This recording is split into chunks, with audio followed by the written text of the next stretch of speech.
Assalamualaikum warahmatullahi wabarakatuh. Kami dari kelas 11 IPS 2 ini izin memperkenalkan diri. Perkenalkan, nama saya Zulfan. Saya Muhammad Abu Zakaria. Saya Trianto. Saya Aditya Sidik.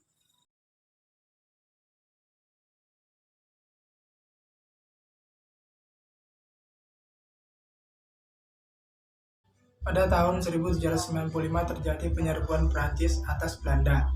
Belanda takluk dan Raja William V selaku kepala pemerintahan Belanda melarikan diri ke Inggris. Belanda dikuasai oleh Prancis. Selanjutnya di Belanda dibentuk pemerintahan baru bernama Republik Batav pada tahun 1795 sampai 1806 yang dipimpin oleh Louis Napoleon, saudara Napoleon Bonaparte. Di sisi lain, Raja William V ditempatkan di salah satu kota di Inggris dan mengeluarkan perintah agar Belanda menyerahkan wilayah ke Inggris, bukan kepada Prancis melalui surat-surat Keogh. Pihak Inggris kemudian bergerak dengan mengambil alih wilayah-wilayah jajahan Belanda di Hindia Belanda, salah satunya Padang pada tahun 1795. Selanjutnya Ambon dan Banda pada tahun 1796. Inggris juga memperkuat armada laut untuk memblokade Batavia. Pemerintahan Belanda yang ada di Indonesia seakan dikendalikan oleh Prancis dan semua kebijakan tidak lepas dari campur tangan Prancis.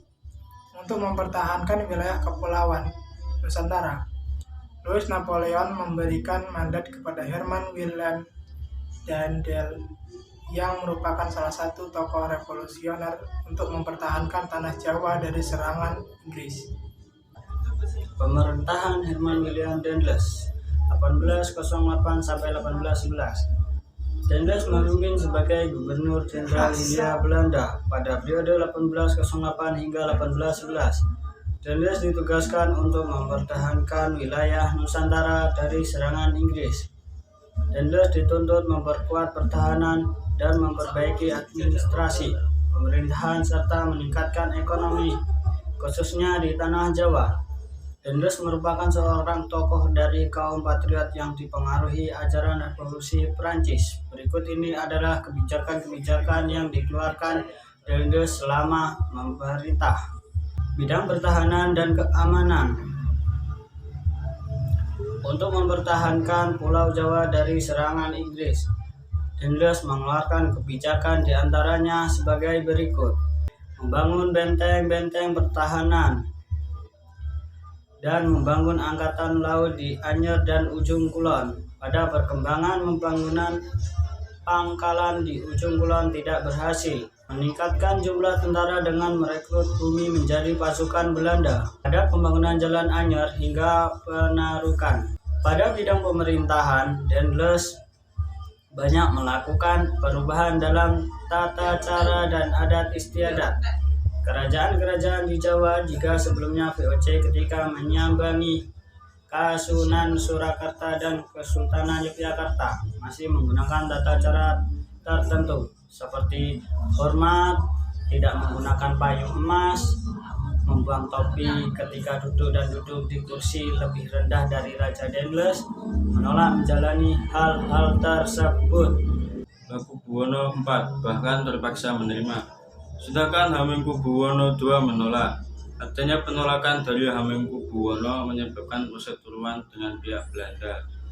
Daendel berhasil mempengaruhi Mangkunegara II untuk membentuk pasukan Legiun Mangkunegara yang sewaktu-waktu dapat membantu Daendel ketika dibutuhkan. Dengan adanya kekuatan Belanda dan dukungan dari beberapa kerajaan, Daendel bersikap congkak dan banyak melakukan intervensi dengan ikut campur dalam internal kerajaan, seperti pada saat pergantian raja. Melihat adanya intervensi dari Daendel, Raden Rangga yang merupakan kepala pemerintah mancanegara di bawah Kesultanan Yogyakarta memulai melakukan perlawanan. Hamengkubuwono II mendukung sepenuhnya perlawanan Raden Rangga, namun sayangnya perlawanan Raden Rangga mampu ditumpas dan Raden Rangga terbunuh dalam perlawanannya sendiri. Setelah mampu menumpas perlawanan Raden Rangga, Daendel memberi ultimatum kepada Hamengkubuwono II untuk mengangkat Danureja II menjadi patih, dan Hamengkubuwono II harus mengganti rugi kepada pemerintah Belanda atas perlawanan Raden Rangga. Sultan Hamengkubuwono II menolak ultimatum tersebut dan akhirnya terjadi persekutuan untuk kedua kalinya. Pada tahun 1810, Dandres membawa 3.200 pasukan ke Yogyakarta. Dengan pasukan ini, Hamengkubuwono II akhirnya tunduk dan turun tahta digantikan Hamengkubuwono III. Hamengkubuwono III lebih sering disebut Sultan Raja dan Hamengkubuwono III disebut Sultan Sepuh. Pemerintahan Jan Willem Jansen 1811. Pada bulan Mei tahun 1811, Dandres dipanggil oleh Louis Napoleon untuk kembali ke negara Belanda. Sepeninggal Dandres sebagai gubernur jenderal, ia digantikan oleh Jan Willem Jansen yang sebelumnya menjabat sebagai gubernur jenderal di Tanjung Harapan, Afrika Selatan. Pada tahun 1802 sampai 1806. Pada tahun 1806, Jansen terusir dari Tanjung Harapan karena Tanjung Harapan jatuh ke tangan Inggris. Pada tahun 1811, Jansen ditunjuk menggantikan Dandres untuk memimpin Jawa dan resmi menjadi gubernur jenderal di Hindia Belanda pada tahun 1811. Jansen berusaha memperbaiki keadaan di Hindia Belanda, namun Inggris sebagai musuh dari Belanda pada saat itu telah menguasai beberapa wilayah di Nusantara. Di sisi lain, Lord Winto memerintahkan Thomas Stamford Raffles, pemimpin serangan Inggris, untuk menguasai Pulau Jawa. Raffles pun menyiapkan serangan dan pergi ke Jawa. Pengalaman pahit pun dirasakan Jansen untuk kedua kalinya karena dalam perkembangannya ia terusir dari tanah jajahannya. Pada tanggal 4 Agustus 1811, sebanyak 60 kapal Inggris sudah berada di Batavia.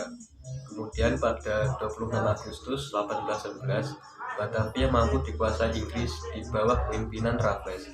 Jansen kemudian lari ke Semarang dan bergabung dengan Legiun Mangkunegara serta prajurit Yogyakarta dan Surakarta.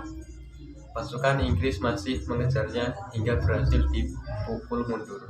Jansen kemudian lari ke daerah Salatiga, tepatnya di Tuntang. Jansen kemudian menyerah kepada Inggris dan ditandai dengan adanya perjanjian kapitulasi Tuntang. Sekian, terima kasih. Kami akhiri, wabillahi taufiq wal hidayah. Wassalamualaikum warahmatullahi wabarakatuh.